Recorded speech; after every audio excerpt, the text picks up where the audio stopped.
We provide you the platform to turn your dreams into reality. Give wings to your aspirations with KR Mangalam University. अब एक सवाल जिस पर आज लगातार बहस हो रही है, क्या बिहार में फिर से जंगल राज लौट आया है?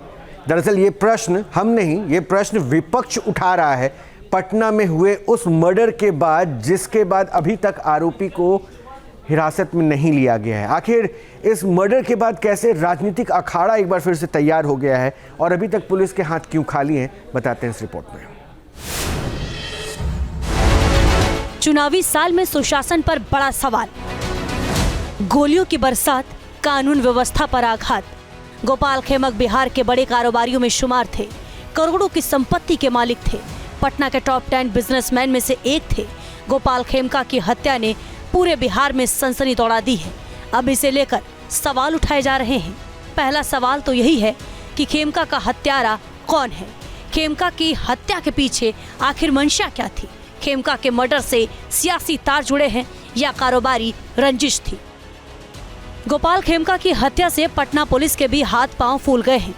तफ्तीश के लिए एसआईटी का गठन कर दिया गया है। कई इलाकों में ताबड़तोड़ छापेमारी की जा रही है। पुलिस ने पटना के बेऊर सेंट्रल जेल को भी निशाने पर लिया है। इस वक्त खेमका मर्डर की तफ्तीश दो तरीके से हो रही है। बेऊर जेल से साजिश की आशंका और खेमका के बेटे की हत्या में सुराग की तलाश। पुलिस को शक है कि बेऊर जेल में बंद किसी अपराधी ने इस हत्या की सुपारी ली हो और कॉन्ट्रैक्ट किलर ने इसे अंजाम दिया हो। खेमका की हत्या उनके घर के गेट के सामने की गई है। सीसीटीवी वारदात कैद हो चुकी है, जिसमें दिख रहा है कि हत्यारा सामने आता है और फिर गोली मार देता है। हैरानी की बात है, 7 साल पहले 20 दिसंबर 2018 के गोपाल खेमका के बेटे गुंजन खेमका को भी हाजीपुर में कॉटन फैक्ट्री के सामने गोलियों से भून दिया गया था। ऐसा कहा जा रहा है कि अगर पुलिस गुंजन मर्डर केस को सुलझा लेती तो गोपाल खेमका की हत्या नहीं होती। Team news nation. अब एक सवाल जिस पर आज लगातार बहस हो रही है, क्या बिहार में फिर से जंगल राज लौट आया है? दरअसल ये प्रश्न हम नहीं, ये प्रश्न विपक्ष उठा रहा है पटना में हुए उस मर्डर के बाद, जिसके बाद अभी तक आरोपी को हिरासत में नहीं लिया गया है। आखिर इस मर्डर के बाद कैसे राजनीतिक अखाड़ा एक बार फिर से तैयार हो गया है और अभी तक पुलिस के हाथ क्यों खाली हैं, बताते हैं इस रिपोर्ट में। चुनावी साल में सुशासन पर बड़ा सवाल, गोलियों की बरसात, कानून व्यवस्था पर आघात। गोपाल खेमक बिहार के बड़े कारोबारियों में शुमार थे, करोड़ों की संपत्ति के मालिक थे, पटना के टॉप 10 बिजनेसमैन में से एक थे। गोपाल खेमका की हत्या ने पूरे बिहार में सनसनी दौड़ा दी है। अब इसे लेकर सवाल उठाए जा रहे हैं। पहला सवाल तो यही है कि खेमका का हत्यारा कौन है? खेमका की हत्या के पीछे आखिर मंशा क्या थी? खेमका के मर्डर से सियासी तार जुड़े हैं या कारोबारी रंजिश थी? गोपाल खेमका की हत्या से पटना पुलिस के भी हाथ पांव फूल गए हैं।